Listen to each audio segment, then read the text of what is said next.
Louis L'Amour, the man who said, "A great book begins with an idea, a great life with a determination."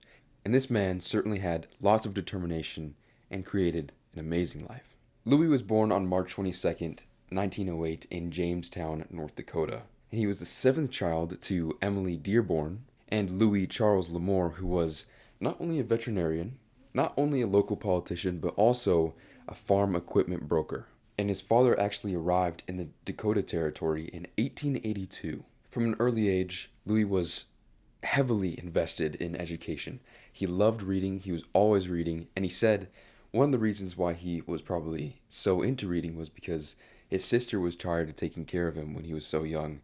So she just gave him books to read so he wouldn't have to need her attention. And his family always cared about education. They were always talking about the books they read, talking about the things they learned, whether it was breakfast, lunch, or dinner. That's about all they talked about, which certainly is not a boring thing because they were reading a vast majority of different types of books, whether it was about science, philosophy, fiction. It was a vast number of subjects that were amazing to learn about. But Louis got his first job as a messenger boy in his hometown when he was 12 years old, and this was a great opportunity for him. This was a great opportunity for him to start working. And one thing I noticed while doing research about these great men of the past, especially basically before about 1940, it was so easy to get a job as a child, which a lot of people nowadays would go, "Whoa, kids shouldn't work. I mean, kids should not work." But I'm telling you, so many of these great men from the past started working at such crazy young ages, at least crazy in terms of today, but they all were fantastic at their jobs. Louis excelled in most classes in his school, but he knew he was just not getting the type of education he wanted from school. At the early stages of Louis's life, all he was doing was basically reading and working and boxing. His father and brother would box, and he started boxing as well. Louis was a decent boxer. He wasn't that great, so he still loved boxing, but he wasn't good enough to be a professional. Then when Louis was 15 years old, 15, he left home to find work. Eventually, Louis would come to work on the sea on his second trip out of Galveston, Texas, to Liverpool and Manchester, England, and there were a few books on the ship which he was very, very happy about. Louis was considered a deck boy, which, because of this, he should have been paid more, but he was treated like any other seaman, and because of that, he was paid the exact same as everyone else. And by this time, he was 16, passing his 22 years old, which I also think this is worth mentioning that it seems like at much younger ages, whether it was 70 or 80 years ago before that, people looked older and more mature, whereas nowadays, young men look a lot younger than they should look, which is a little weird. He eventually also ended up traveling to Singapore on a ship. As he was doing that, his high school class was graduating from high school. One of the quotes from this book, The Education of a Wandering Man book, which is basically an autobiography about his life, is, "Before that day in Singapore, I had skinned dead cattle in Texas, baled hay in New Mexico, worked as a roustabout for the Hagenbeck Wallace Circus, and in between times had boxed a couple of exhibitions in small towns and won a few fights." I mean, this is just insane. Doing that amount of work and so many different types of work in such a small period of time at that age is almost unthinkable nowadays. Now, on this trip to sea, he met this man named Reggie, and Reggie was a very strange character, but he taught Louis how to fight, at least a little bit more, and in different ways. For example, he taught him what was called the Liverpool kiss, where you would grab the back of a guy's neck and bring your head up to meet his face, which seems pretty rough. Now, when Louis got back, he began traveling as a hobo on the railroads, and the traditional term of hobo was not like a homeless person. It was someone who would travel across the country for work. And a lot of times, depending on what season it was, they would start mainly in the southwestern part of the country and then work their way up through the Midwest during the farming season. Louis could barely afford to eat. He was always poor, always broke. I mean, he would rather have books than have food most of the time, but he could barely afford both. He was that broke, but he was always looking for work. At one point, Louis met this fairly young steelworker who had recently lost his job and now became a hobo too. So he would travel around on the railroads with Louis, and then at one point, a railroad detective actually stopped them and made them get off the train. And this was in the desert in the middle of the night. It was freezing cold, and even though deserts are super hot during the day, if you've ever been in the desert at night, it gets ridiculously cold because there's nothing to hold the heat. So while this steel worker is basically doing nothing, Louis is running around grabbing sticks and branches to make a fire so that they don't freeze to death. And when he makes a fire, the steel worker falls asleep completely fine, and throughout the entire night, Louis is just keeping the fire going. And this kept happening over and over again. They ended up traveling to 2 different more towns, and each night Louis would have to stay up for a good portion of the night and keep the fire going. And so one of these nights, Louis was just like, listen, man, you need to keep the fire going. Every night I stay up almost all night, keeping the fire going, and whenever I fall asleep, I wake up, my teeth are chattering, I'm shivering, and the fire's out, and you are sleeping like a baby. I need you to do this. Please just keep the fire going for one night. Then guess what happens? Louis wakes up, he's shivering, the fire's out, and the steel worker, is laying there completely fine, fast asleep. So Louis just gets up, walks away, and ends up traveling to Tucson. And he got on another train there. Now, one of the things that Louis talks about in his book, which I really don't think is around in 98% of the country anymore, is that he said no matter where you would go, you could go to a hot dog stand, you could go to a store, you could go to a bar, there was always someone with a story to tell about the area. A very interesting story to tell. Whether it was true or not, who knows? But you could always find someone with a story. And nowadays, I think it's a very, very rare thing to find. It's sad. Now, Louis started walking towards Phoenix. He was trying to get to Phoenix when a man stopped behind him in a car and asked him if he wanted to ride to Phoenix. And Louis said, I do, but I want to see Doubtful Canyon first. The old man asked him what he knew about Doubtful Canyon. Louis then told him that he was working with an old man who actually became an Apache. This old man who Louis met, was living in Texas with his family when the Apaches attacked his home, killed his whole family, but decided to keep him alive and basically turn him into an Apache. And this man rode horses with Geronimo and Cochise. The old man thought that was crazy that he met this man who had been raised by the Apaches and rode with Geronimo and Cochise. And he said, well, if you ever need a ride, then ask for me. My name is Jeff Milton. People will know me. And this was really cool to Louis because Jeff Milton was a very, very popular sheriff in the West at that time. So this was just an amazing coincidence that he had run into Jeff Milton. But back to the story about Doubtful Canyon. This man, who had been taken by the Apaches, was then taken to his first war party at about 12 years old. And around that age, you could be taken to a war party, but you couldn't fight. You just had to cook meals, tend to the horses for the warriors that were fighting, and you could, of course, watch the battle. Now, the Apaches knew that there were going to be a stagecoach coming through Doubtful Canyon, and so they were going to attack it. And the reason why it was called Doubtful Canyon was because it was doubtful that you were going to get out alive. Now, this stagecoach was part of the Free Thompson Party, and as they were coming through, they ended up encountering the hundreds of Apache who were lining the canyon walls and started firing at them. The stagecoach stopped, the 7 men got out, and they hid behind a rocky knoll. Now, these men barely had any food, had no water, which was a really dumb idea because there's no water for miles going through this canyon, and there's, of course, no way to get food. But they had thousands of rounds of ammunition. So for 3 days, these men hid out behind the rocky knoll with their rifles, shooting constantly, and there would be silence for hours, and then all of a sudden, an Apache would pop out, and he would die. He would get shot to shreds, basically. In this canyon, it was over 100 degrees. It was super dry, super hot, and there's no wind going through the canyon. So you just imagine there, sitting behind a rocky knoll with your rifle, knowing that you're probably going to die. There's only 6 other men with you. You have no food, no water, and you are just dying. You are dying. and you know you're not going to get out of this alive. Now, each day, one of these men would get killed. It was basically one or two died on the first and second day, and throughout each night, the Apaches wouldn't actually fight because they believed that if you died during the night, your soul was forced to wander this area forever so that your soul wouldn't be free.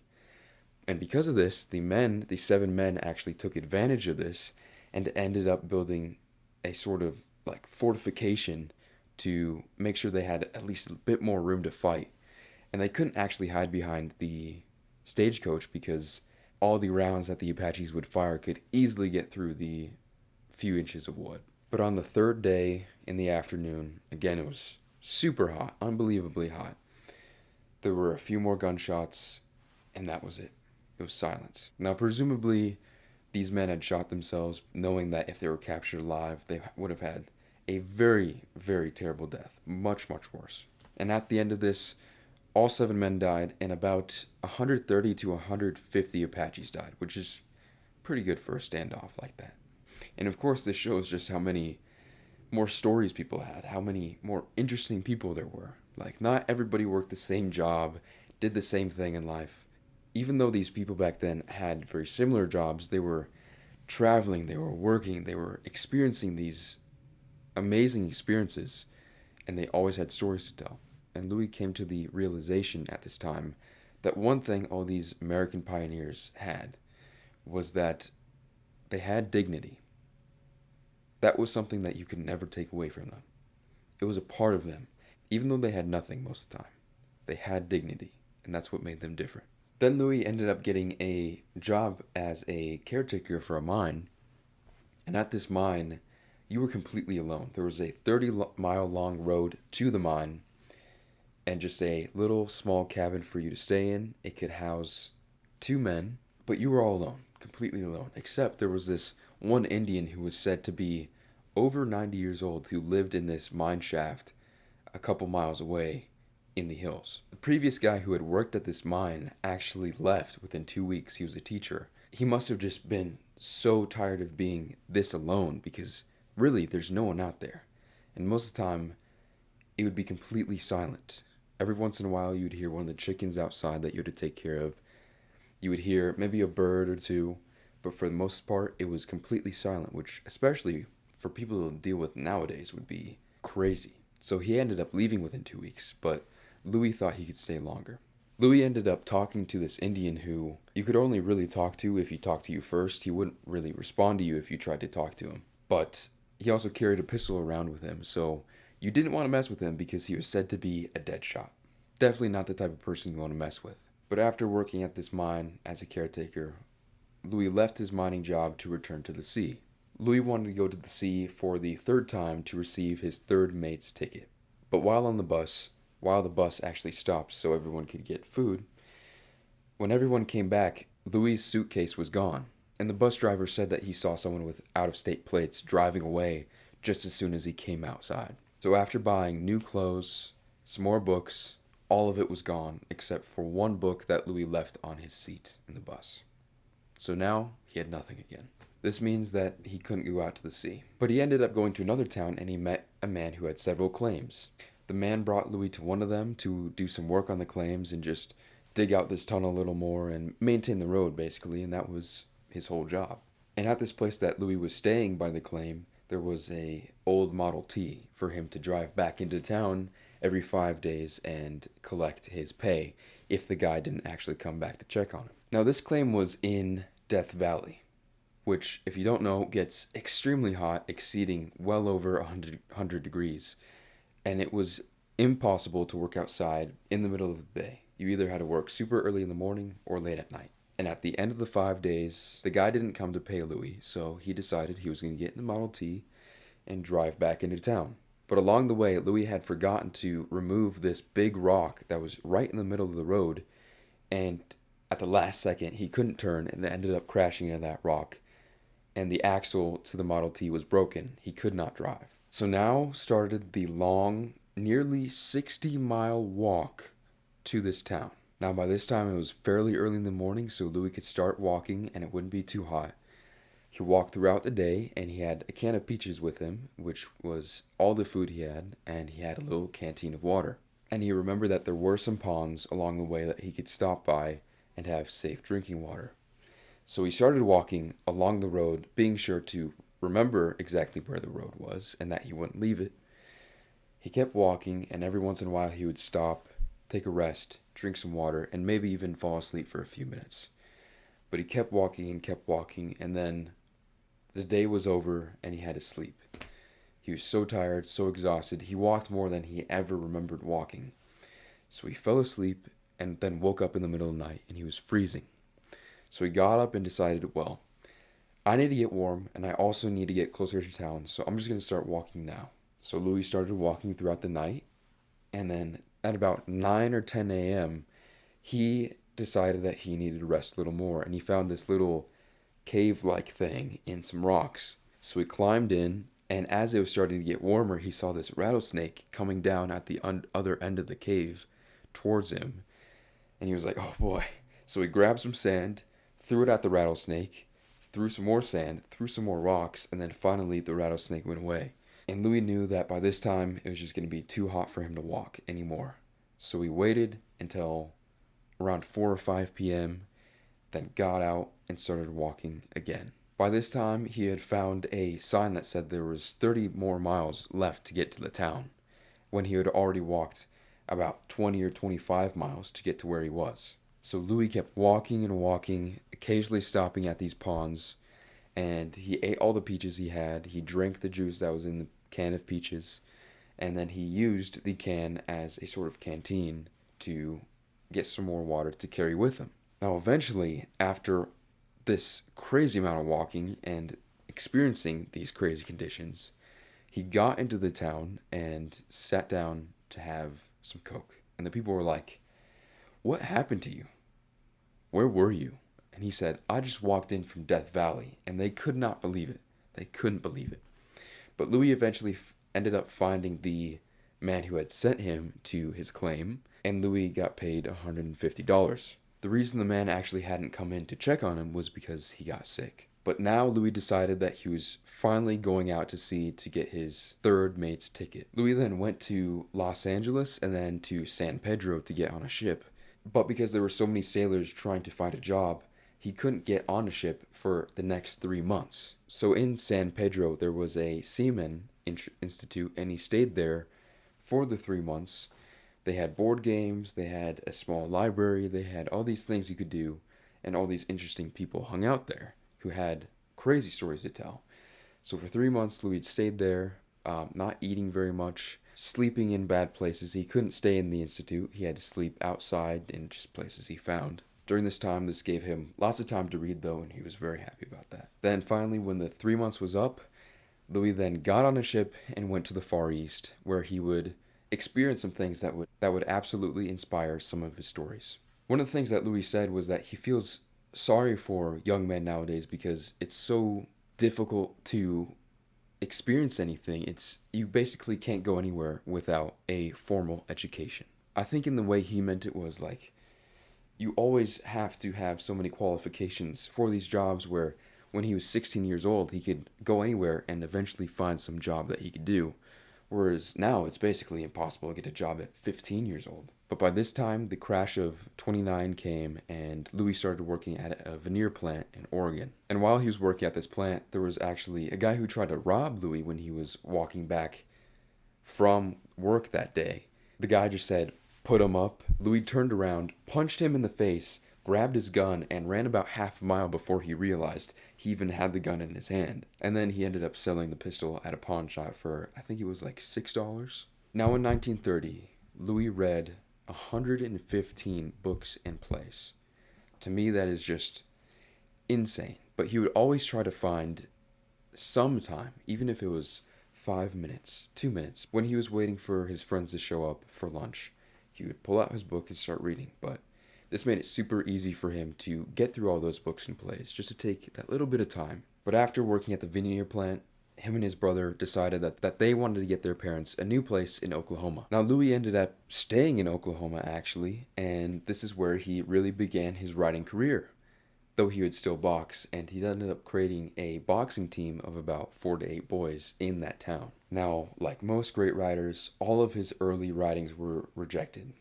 But one good thing about him was that every time he would write something and send it out, he would immediately begin writing another short story or poem just to always have a new piece of work to send out to a publisher to see if they wanted it in the first place. Now, after rejection after rejection after rejection, Louis knew he was doing something wrong, so he went back to his own favorite authors to see how they wrote and how he could improve his writings to become the type of writer he wanted to be.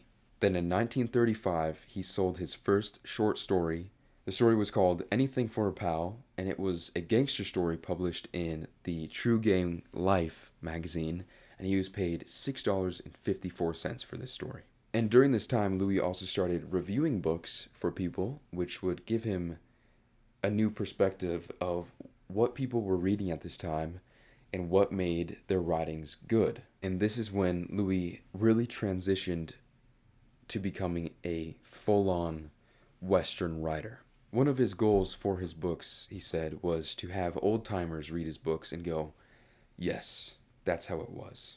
But when he was writing these Westerns, he started changing a few words around. For example, like you in most Westerns at the time was spelled Y-U-H instead of just Y-O-U, which he thought was dumb because most people don't speak like that.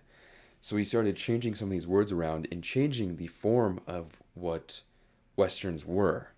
And because of this, he received tons of backlash. He said many people thought of him as a Western writer, but really he was just a writer of the frontier. For example, I have some of his books back there, 3 of them from this series called The Sackets, which I highly recommend. Writing about the frontier, and the frontier always changed. For example, the first guy in the Sackets books actually came from England to the colonies before America even existed. And then it became that just beyond the Appalachian Mountains was considered the frontier.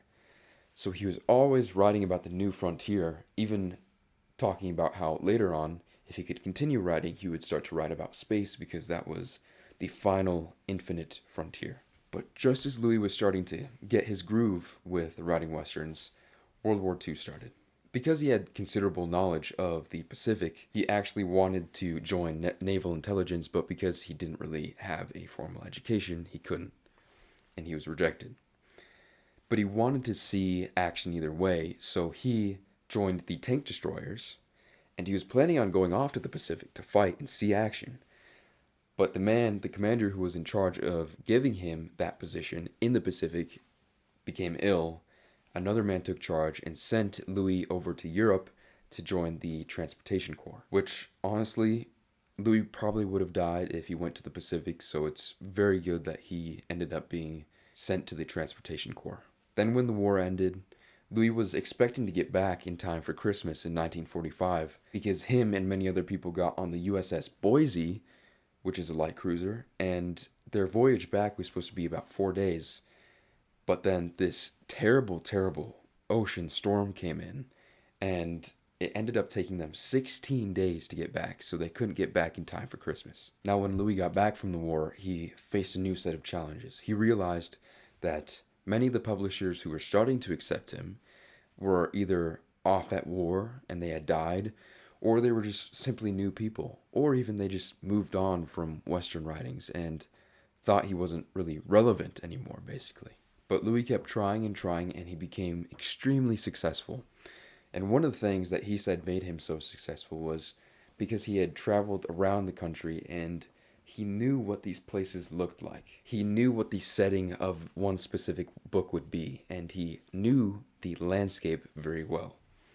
Now, sometimes he would still travel around the country to better understand specific parts of it or even hear more stories from other people to add to his books. But he had such a good idea of these parts of the country that he wrote about in his mind that he could be anywhere and still write about it. He said that even though he missed the mountains, he missed the fresh mountain air, he missed sleeping under pine trees, he could still clearly visualize it, and he knew that he was there before, and it was always going to be with him.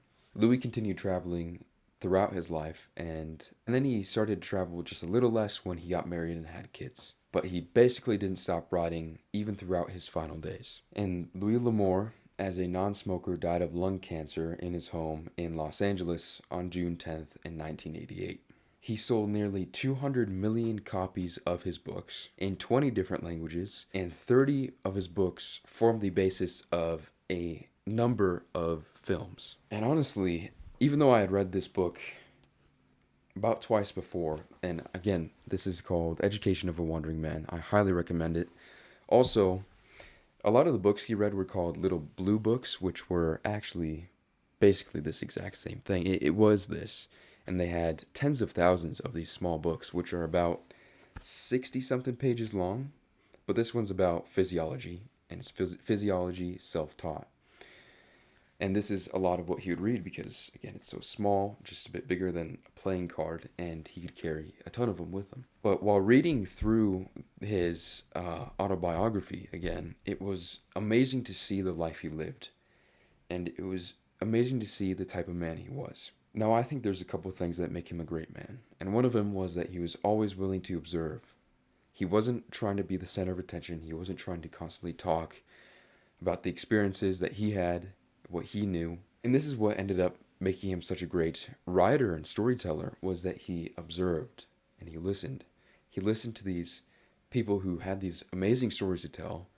He learned what made these writers that he loved such great writers, so that he could become a great writer. He was also willing to be the low man. He was always willing to do the low man's work. And this wasn't just because of the fact that he was put in that position and had to be, but that's just the type of man he was. All great men had this idea that they were very comfortable with being the low man. Like, cleaning toilets at a McDonald's was not below them. They could do that. Working at a veneer plant, digging holes, was not below them. Being a deck boy on a ship, which was way too old and almost not seaworthy, was not below them. But I think the biggest thing that made Louis L'Amour a great man was the fact that he was a storyteller. And this is extremely important because we need these storytellers. We need these people who live amazing lives, who meet other people who have amazing stories, to tell one big story. And then end up telling sometimes fictional stories. He wrote tons of fictional stories. But what was important is that they were based off real life events and things that had happened in this time, especially in American history. And through this, we get to see how strong the American pioneers were, how they had something no one else in this world ever has had. A sense of dignity, a sense of trying to push forward, knowing that there's this line, and beyond that line is all these things that are unknown. Beyond that frontier is the unknown. And I'm going to take my family, take the risk, and go into the unknown. That is something that no one in any other country has ever had. And that is what makes Americans different, or what made Americans different. And being able to tell that story is extremely important. If you don't mind subscribing, I'd greatly appreciate it. That is, if you like the stories. But thank you guys very much for watching, and I'll see you guys next time.